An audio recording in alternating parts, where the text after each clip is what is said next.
Raphael had always believed that dreams were meant for people who had opportunities, not for kids like him who grew up in small fishing towns in the Philippines. His family lived in a tiny wooden house close to the shore, where the waves could be heard crashing every night. His mother sold snacks from a small cart, while his father took whatever job he could find on the docks. Money was always tight, but music was the one thing that made Raphael feel rich. Every evening, after finishing his chores, he would take out his old karaoke mic that barely worked, wrap the loose wire with tape, and sing until the stars came out. Neighbors often gathered outside to listen. Even though he didn't have voice lessons or fancy equipment, there was something raw and powerful about his voice that touched people. It was the kind of voice that didn't just sing the notes but carried feelings, hope, pain, and a little bit of magic. One afternoon, while Raphael was singing a Whitney Houston song during a small community event, a tourist from California happened to be recording the moment on her phone. She was stunned by how a shy teenager with worn-out slippers could deliver such a powerful performance. She uploaded the video to social media, thinking a few people might enjoy it. Instead, it exploded overnight.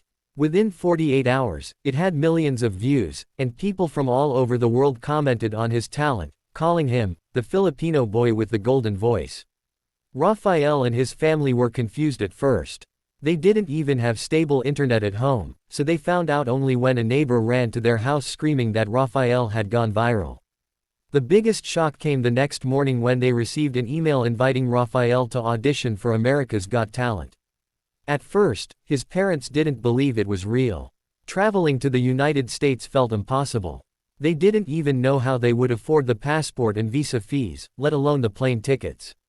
But something incredible happened. Neighbors, teachers, small business owners, and even strangers who had seen the viral video started donating money.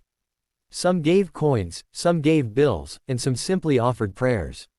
It was a moment that showed Raphael how much his community believed in him. When he finally boarded the plane, his hands were shaking. It was his first time flying, his first time leaving the country, and the biggest step he had ever taken toward his dream. Walking onto the AGT stage for the audition felt unreal. The lights were brighter than anything he had ever seen, the crowd was massive, and the judges looked like giants from TV. Raphael stood there in a borrowed white shirt and shoes a neighbor had given him. When Simon Cowell asked about his life, Raphael spoke softly, explaining that he came from a poor family and that this opportunity meant everything. His voice trembled as he said he wanted to make his parents proud. When the music for "I Will Always Love You" started, Raphael closed his eyes and took a shaky breath. The first note floated out, pure and steady. The audience instantly quieted. As he moved through the verses, his voice grew stronger, filled with emotion. It was as if every struggle he had faced, every night without electricity, every meal skipped, every moment of doubt, was pouring out through his singing. People in the audience began wiping their eyes. The judges exchanged surprised looks. By the time he hit the high notes, the entire crowd was standing. Raphael didn't notice at first. He was lost in the song, lost in the moment he had dreamed about all his life. When he finished, the room erupted in cheers. Then Simon slowly stood up, leaned forward, and slammed his hand down on the golden buzzer. Golden confetti shot into the air. Raphael covered his face and dropped to his knees, overwhelmed. He could barely breathe as the judges rushed to congratulate him. In that moment, a poor Filipino teen who once felt invisible realized he had been seen by the world. His life had changed forever. After the golden buzzer moment, everything in Raphael's life changed overnight. When he returned backstage, producers, camera crews, and staff members gathered around him, offering hugs, water, and congratulations. He was still trembling, still wiping confetti from his hair, still trying to understand what had just happened. Simon Cowell came over and placed a hand on his shoulder, telling him that his voice was rare and that he should be proud of what he accomplished. Raphael nodded politely, but inside he felt disbelief. Just a few days before, he was helping his mother sell street food. Now he was being told by one of the world's most famous music critics that he had something special. When he called his parents that night, the call was filled with tears and laughter. His little brother cried the loudest, saying he saw everything on TV because the whole neighborhood gathered around the one house with a working television. The entire town had celebrated with fireworks and cheering as soon as Simon hit the golden buzzer. Back home, people who had helped raise money for Raphael's trip felt proud and emotional. They knew they had been part of something bigger than themselves. But after all the excitement settled, reality hit him.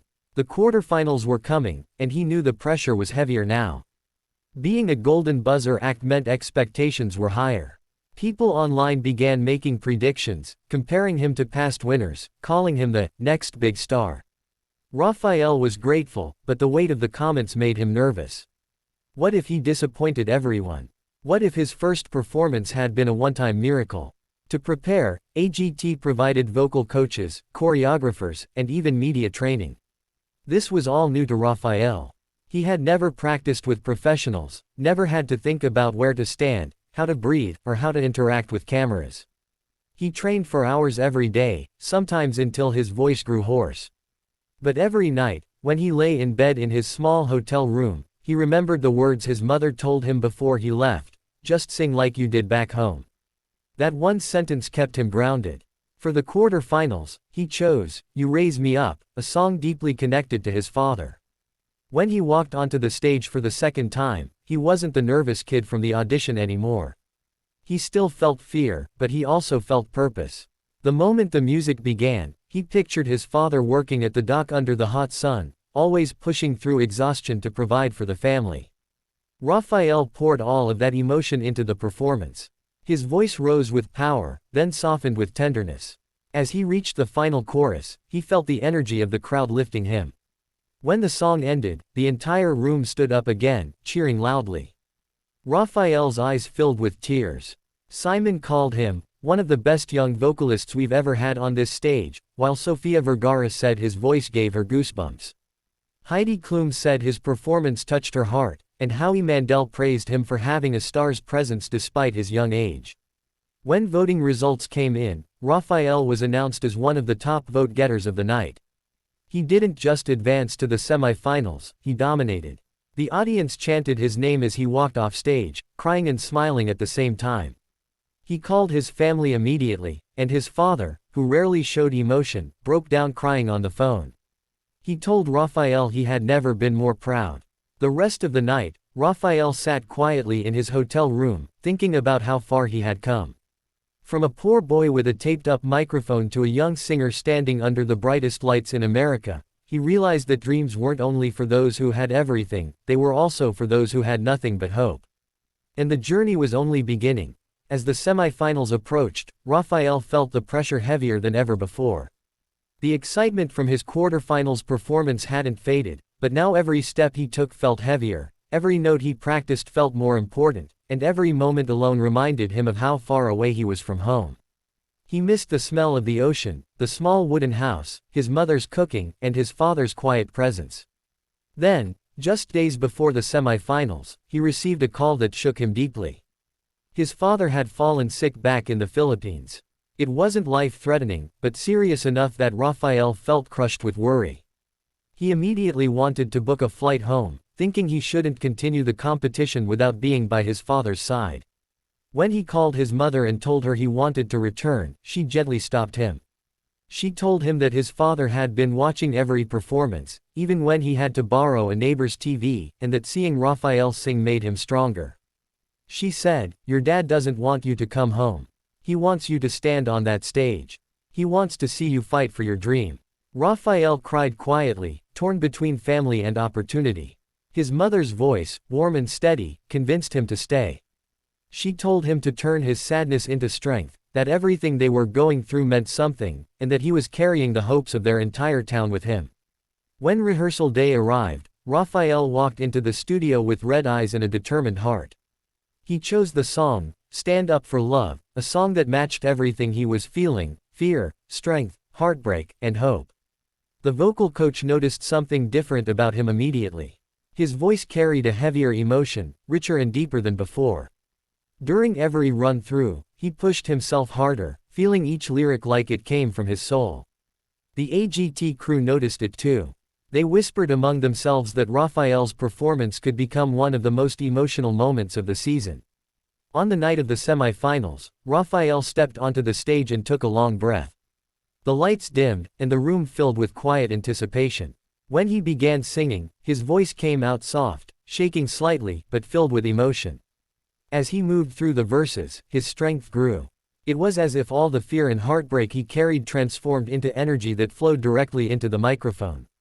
The judges leaned in, the audience held its breath, and by the time he reached the final high note, there were tears across the theater. The crowd erupted into applause as Raphael stood there, tears streaming down his face.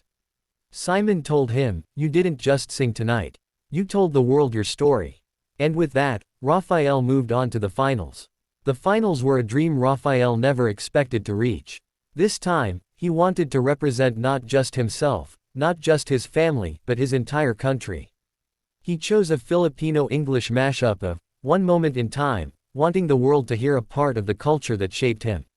He spent days perfecting every transition, every run, every breath. He imagined his father recovering at home, his mother watching proudly, and the children from his neighborhood cheering in front of their small TV. When the night of the grand finale arrived, Raphael stepped onto the stage with a calm he had never felt before. He wasn't nervous, he felt ready. The lights glowed around him as the first gentle notes began.